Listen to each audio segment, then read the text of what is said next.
এখন আমরা ভাববাচ্য সম্পর্কে জানব। ভাববাচ্য জিনিসটার মানে কি? বাচ্য মানে কোনো একটা বাক্যের প্রকাশভঙ্গি, সেটা আমরা আগেই বলেছি। নিশ্চয়ই ভাবকে কেন্দ্র করে কোনো একটা বাক্যের প্রকাশভঙ্গি যদি হয়, তাহলে সেটাকেই বলা হবে ভাববাচ্য। সেটা কি ধরনের ভাব? এখানে সাধারণত যে ভাবটা নির্দেশ করা হয় সেটি হচ্ছে নাম পুরুষ, অথবা ইংরেজিতে যাকে আমরা থার্ড পারসন বলি, সেই থার্ড পারসন বা নাম পুরুষের ভাব। আমরা এখানে বলি যে কোনো একটা বাক্যে কর্তাকে সাধারণত একটা নাম পুরুষের আবহ দেওয়া হয় এবং বলা হয় যে ক্রিয়াপদ সেই নাম পুরুষের আবহটাই অনুসরণ করবে, এবং সেখানে সাধারণত কোনো কর্মপদ থাকে না। উদাহরণ দিলে ব্যাপারটা হয়তো আরও পরিষ্কার হবে।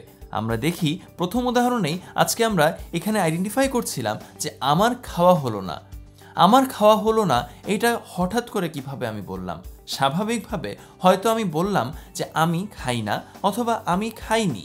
এখানে সরাসরি কর্তা কোনো একটা কাজ সম্পন্ন হওয়ার কথা বলছে, কিন্তু আমি যখন বলছি আমার খাওয়া হলো না, তখন আমি নাম পুরুষের আবহে কোনো একটা বাক্য বলার চেষ্টা করছি এবং অনেকটা হাওয়ায় ভাসিয়ে দিয়ে কথাটা বলার চেষ্টা করছি।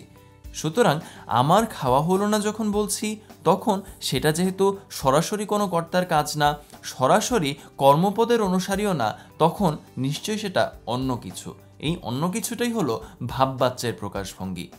একইভাবে দ্বিতীয় উদাহরণে যদি আমরা যাই, তখন আমরা দেখব আমাকে যেতে হবে এই কথাটি বলা আছে, এবং সেখানেও আমরা সরাসরি কর্তার কার্য দেখতে পাচ্ছি না। আমি যাব এই কথাটি না বলে বরং আমি বলছি আমাকে যেতে হবে, অর্থাৎ একটু ভিন্ন ধরনের নাম পুরুষের ভাব আমরা এখানে প্রকাশ করেছি।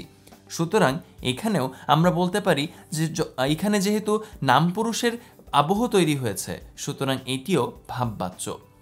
তোমাকে দিয়ে এই কাজ হবে না, যখন আমরা এই কথাটিও বলছি, তখনও আমরা নাম পুরুষের আবহে কথা বলছি।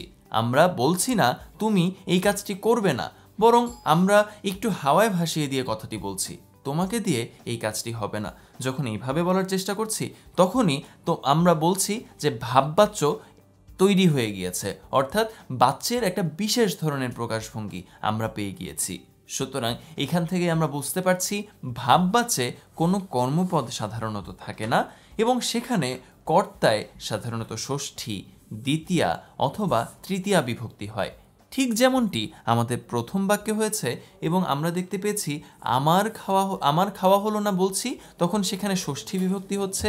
আমাকে যেতে হবে, তখন সেখানে দ্বিতীয়া বিভক্তি হচ্ছে। তোমাকে দিয়ে এই কাজটি হবে না, তখন সেখানে তৃতীয়া বিভক্তি হয়েছে। এভাবেই ভাববাচ্যের তৈরি হয়।